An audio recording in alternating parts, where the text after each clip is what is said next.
Yo, what is up, guys? This is B Brooks and Brickdo here, and today I thought I'd talk about Lego grading. So if you guys know, this company AFA will actually grade your Lego sets. You may have seen some of AFA graded sets on eBay, or you may have seen some other YouTubers talk about it. Personally, what inspired this video to me was not only seeing the sets on eBay, but Brickstar made a video about 2 weeks ago about it, and I thought he had some really good points there. So I thought I'd sort of expand on it, especially given since I personally collect Pokemon cards and also Magic the Gathering cards, and grading is a very big deal in those hobbies. It makes for a high premium on well-graded cards, and also I would say adds like a new level of collectability to those hobbies.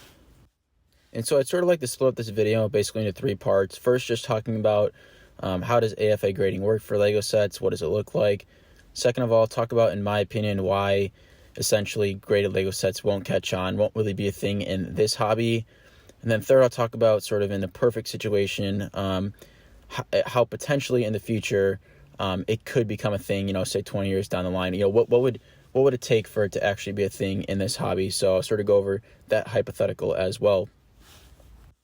Okay, so to kick things off, if you guys go to like the AFA grading website, stands for Action Figure Authority, you'll see that they basically grade any toy collectibles, and it ranges from like action figures, dolls. You can also do Lego.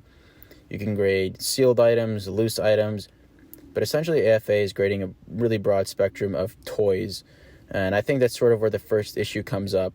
If we compare it to a card or grading company like PSA or BGS, which are the two big players in the trading card community, they really specialize on just making really good or having a really high grading, standard and quality for trading cards that are uniform in size, so that they can put them in their, patented slabs that are extremely high quality and make for a fantastic display piece.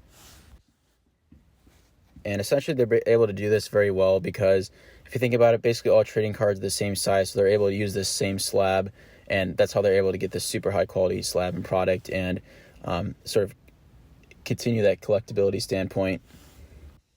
And so if we think about like just Lego sets in general, I mean, not only are there a ton of different size boxes and everything like that, it basically makes it impossible to have a uniform case. And that's sort of, in my opinion, a big issue with this, is that the cases that they put the Lego sets in my opinion, just don't really add to the displayability or collectability of those sets.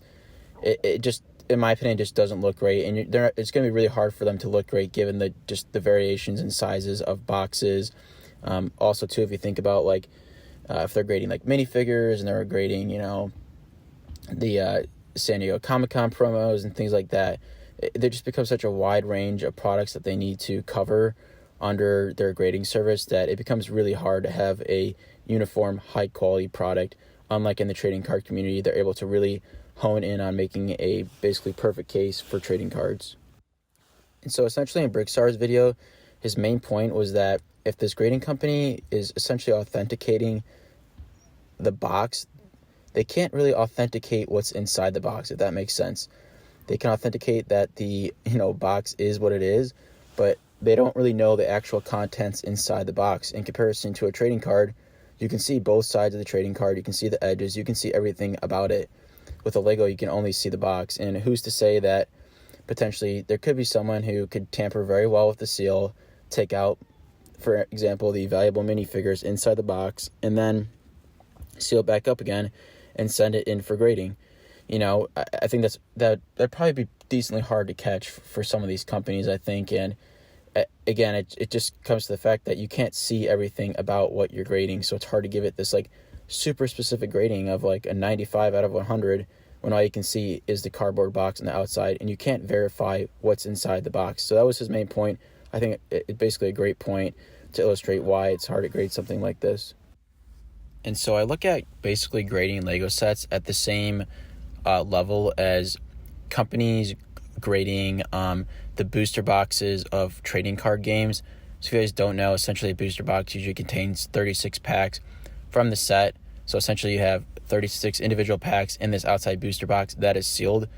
And no reputable trading card company will grade these booster boxes. And the reason is just simply because it's such a tall order for them to verify the outer seals, which then therefore also they're verifying the individual packs inside as being authentic and not tampered with. I mean, for a company like a grading company, they basically, their entire business is basically around the fact that they need to be a reputable company. They need to be trustworthy. They need to trust in the market that what they are supplying is authentic, and because that's essentially their job. And they basically decided that that's such a tall order for these booster boxes. And I view those exactly the same as Lego sets. In a Lego set, you have multiple bags inside that make up the Lego set, which is also sealed itself. Like, there just is so many layers to it that any reputable company that really cares about, their image in the market and being a top player in the market just wouldn't really offer that type of service. I'm not saying AFA is a bad service or something like that, but it just comes back to the fact that you can't really verify the contents inside. And so in summary, I would say the 3 reasons why it just doesn't work with Lego is that you can't verify the contents inside. The display cases they put them in once they're graded just aren't really attractive from a displayability standpoint, from a collector standpoint. And third, it just seems like a very arbitrary scale to be grading essentially the cardboard box outside.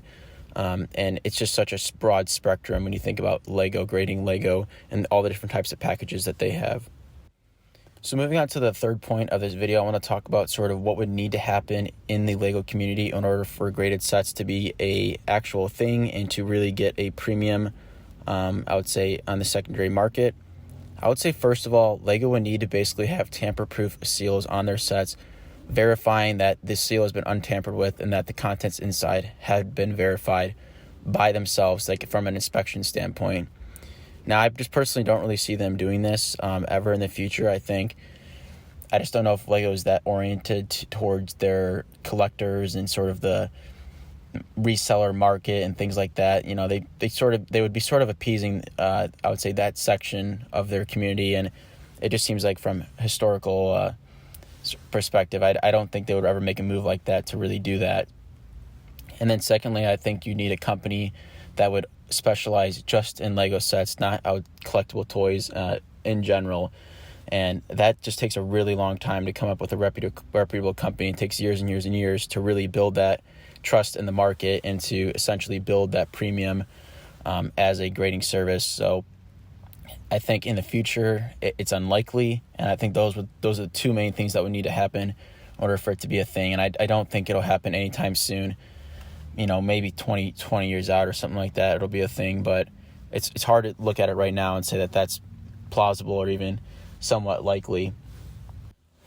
And so I went on eBay and I just decided to type in, AFA Lego to see what they had out there, see what people were asking for certain sets. And I noticed a few interesting things. I think one is that there's a few sellers that seem to be really into it and have a very few sold listings, but the ones they have definitely sold for a premium.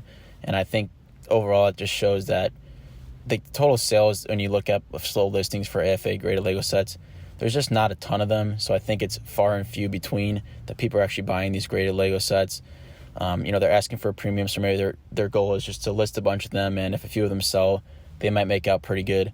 But again, it is pretty costly to grade these sets in general. I think at least, $40 to $60 for some, just for a regular size set or so. And I did notice something also very interesting. The graded San Diego Comic-Con minifigures in their packages seem to be graded far more often than sets, or I would say individual loose minifigures. And when I look at that packaging, I can see how it sort of makes sense. It sort of looks like an action figure type packaging. But again, I still feel like it's just still hard to verify that the minifigure inside is authentic. Someone, I guess, could potentially put in a fake one and reseal it.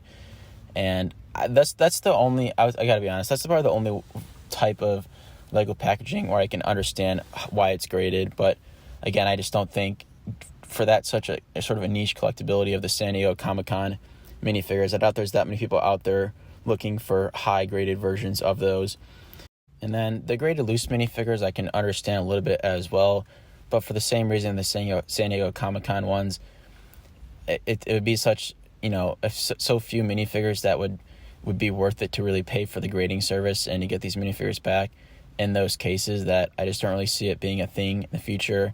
And again, it's a little bit more of like a niche, I would say, in the overall Lego hobby, where I just don't think it's ever going to catch on for those two specific sort of sub-collections, I would say. But some interesting things to think about too, definitely with Lego grading. There's been such a boom with trading cards and grading them and everything surrounding that I think it is really interesting to look at the parallels between that and Lego and sort of look at maybe why we haven't seen that in Lego and will we ever see that in the future. So I hope you guys enjoyed this discussion today about graded Lego sets. If you guys want me to sort of maybe follow up on this in the future or anything like that, let me know in the comments below. This is B. Bricks and Brick Dough signing off. Thanks, guys.